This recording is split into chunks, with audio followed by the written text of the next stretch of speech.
Hello, my dear aspirants of the CDS examinations 2024. Team Nishtha, in association with English Funda, brings you tricks to solve English questions. Now, students, let's do some questions on antonyms. अब antonyms के question को कैसे handle करते हैं, जैसे synonyms को handle कर रहे थे वैसे ही करना है. जब सेंटेंस मिल जाए तो बहुत आसानी हो जाती है सेंटेंस का में सिनोनिम या एंटोनिम फाइंड आउट करना. सेंटेंस को पढ़ लेंगे तो कॉन्टेक्स्ट समझ में आ जाता है. कॉन्टेक्स्ट में सिर्फ ये समझ में आ जाए, संदर्भ केवल ये समझ में आ जाए कि वो नेगेटिव है या पॉजिटिव है, तब भी अपना काम हो सकता है. तो brevity is the soul of wit. Brevity is the soul of विट.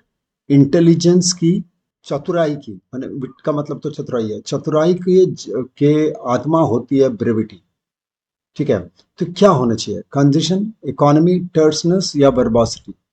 हाँ, अब कई लोगों को ये सेंटेंस ही नहीं समझ में आया हो, तब तो फिर कोई कोशिश नहीं करनी चाहिए. लेकिन सर, ब्रेविटी वर्ड मैं जानता हूँ, ब्रेविटी का मतलब होता है कम से कम शब्दों का प्रयोग करना, कम से कम शब्दों का प्रयोग करना.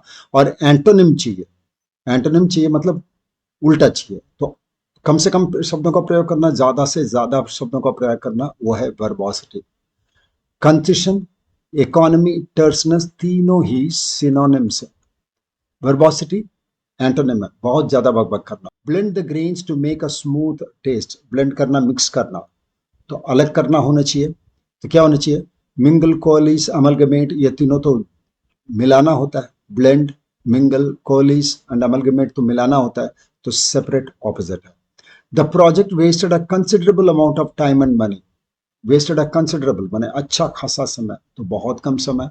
तो सब्सटेंशियल, प्लेंटीफुल, अबंडेंट का मीनिंग तो बहुत ज्यादा होता है. तो बहुत कम क्या होता है? ट्राइफलिंग.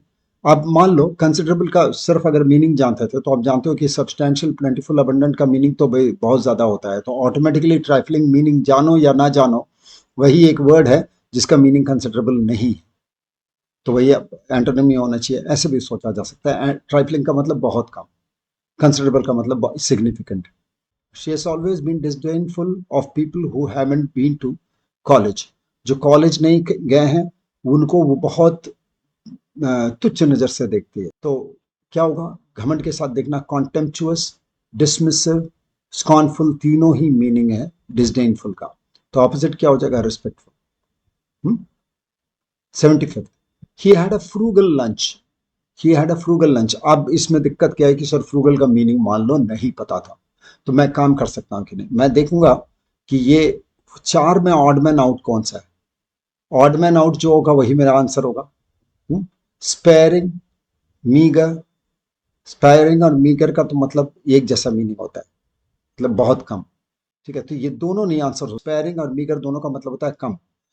तो कम आंसर हो, मान लो कि ये आंसर होना था, तो दो दो आंसर नहीं हो सकता ना. ये और सी दोनों तो आंसर नहीं हो सकता. पक्का ही स्पेयरिंग भी नहीं है, मीगर भी नहीं है. अब दो ही है. ओके, एक्स्ट्रावेगेंट या डिलीशियस. अब फ्रूगल का मतलब नहीं पता है सर, तो मैं जरा गेस मार लेता हूँ एक्स्ट्रावेगेंट और डिलीशियस के बीच में. Then you are actually smart. जब दो वर्ड्स पे तुक्का मारना हो तो 50-50% चांसेस हो जाते हैं, तुक्का मारा जा सकता है. तीन पे बिल्कुल नहीं, चार में तो एकदम ही नहीं. मतलब तीन में गधा के ले जाओगे, चार में सुपर गधा के ले जाओगे, दो में बोला जाए कि भाई बुद्धि तो यूज किया. ठीक है, तब भी गलत हो सकता है. ठीक है, तो याद रखना, तुक्का मारना हो तो चार में से दो मिलाकर उसके बाद ही तुक्का मारना है. तो और पक्का ही दो आंसर नहीं हो सकता. स्पेयरिंग और मीगर दोनों का मीनिंग एक है. ठीक है, फिर एक्स्ट्रावेगेंट, डिलीशियस. सर ये फ्रूगल लंच का मतलब एकदम टेस्टलेस लंच, ऐसा तो नहीं लग रहा. तो मीनिंग हो गया एक्स्ट्रावेगेंट. एक्स्ट्रावेगेंट का मतलब बहुत लंबा चौड़ा.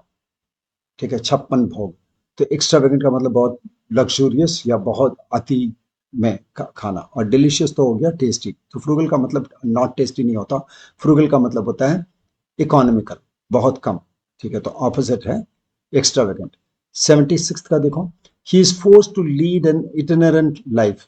इटिनरेंट लाइफ, इटिनरी का मतलब क्या है? घूमने फिरने का जो प्लान बनाते हैं उसको इटिनरी बोलते हैं. He is force to lead an itinerant life, मतलब उसको बंजारे का लाइफ जीना पड़ रहा है, इधर से उधर जाना पड़ रहा है. तो बंजारे का लाइफ एक तरफ स्टेशनरी हो जाना, इटिनरेंट घूमता रहना. तो घूमता रहना का ऑपोजिट हो जाना चाहिए सेटल्ड सर, पक्का. बाकी सबका मतलब है इटिनरेंट. वैग्रेंट, और रोविंग या नोमैडिक, तीनों का मतलब है इधर से उधर करना। नोमैडिक जैसे जीना, रोविंग इधर से उधर घूमता रहना, वेग्रेंट हो रखे, वेग्रेंट का मतलब इधर से उधर घूमना। 77th क्वेश्चन देखते हैं। His malicious intentions where aborted, aborted का मतलब क्या है, उसको विफल किया गया, उसको विफल किया गया। तो कैसा इंटेंशन रहा होगा? मैल का मतलब तो बुरा है, तो ऑपोजिट चाहिए पॉजिटिव। तो मलिशियस का ऑपोजिट क्या होना चाहिए? बेनेवोलेंट। सर ये वर्ड बेनी का मतलब ये होता है अच्छा, तो ये आंसर हो गया सर। लेकिन मेरे को परनिशियस का मीनिंग नहीं पता। परनिशियस का मतलब मलिशियस, स्पाइटफुल का मतलब भी मलिशियस, विंडिक्टिव का मतलब भी malicious, harmful. Okay, pernicious, spiteful, vindictive, तीनों का मीनिंग एक ही है। फिर आता है 78। Comics tend to perpetuate several myths, myths का मतलब है भ्रम, भ्रम को बढ़ाता है। कॉमिक्स भ्रम को बढ़ाने लगते हैं, तो घटाने लगते हैं, इस टाइप का वर्ड आना चाहिए। तब क्या होना चाहिए? परपेचुएट, कंजर्व, सस्टेन या मेंटेन। सस्टेन और मेंटेन तो एक जैसा है सर, परपेचुएट की तरह ही है। मेंटेन करना, एक जैसा रखे रहना या बढ़ाना। तो ऑपोजिट क्या होना चाहिए? परपेचुएट, बढ़ाना, कम करना होना चाहिए। हाँ, तो कंजर्व, कंजर्व का मतलब भी क्या है? जैसा है वैसे के वैसे रखना। लेकिन हम परपेचुएट को क्या करना चाहते हैं? उल्टा तो वर्ड होना चाहिए, रोक देना। तो सीज आंसर होना चाहिए। Comics tend to perpetuate several myths का ऑपोजिट है सीज। 79 का देखो, Krishna is a redoubtable person. Redoubtable का मतलब होता है बहुत रिस्पेक्टेबल पर्सन। तो जिसको देखकर आपको, उसको देखकर आपको रिस्पेक्टेबल, इतना रिस्पेक्टेबल कि उनको देख करके आपको एक किस्म की श्रद्धा और एक भय लगे। तो मीनिंग क्या हो गया? फॉर्मिडेबल, फियरसम, ऑ इंस्पायरिंग, तीनों का मतलब तो वही है। जिनको देखकर आप मुंह खोल दो, वाह, ऐसे सोचने लगता हो। ठीक है, तो ऑपोजिट क्या होना चाहिए? Unimpressive, unimpressive. रिडाउटेबल का मतलब है रेस्पेक्ट भी आ जाता हो, फियर भी आ जाता हो। तो फॉर्मिडेबल, फियरसम, ऑ इंस्पायरिंग मीनिंग हो गया, तो ऑपोजिट है अनइम्प्रेसिव। 80th बताना। The movie is about fusion of old and contemporary ideas, पुराने और नए का मिश्रण है, तो अलग अलग होना चाहिए। ज्वाइनिंग, बॉन्डिंग, ब्लेंडिंग तो एक ही है, तो ऑपोजिट क्या है? सेपरेशन।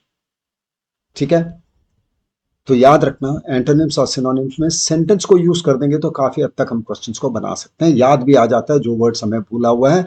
नहीं तो ऑड वन आउट भी कर सकते हो आपके ऑप्शंस में से, ये भी एक रास्ता है।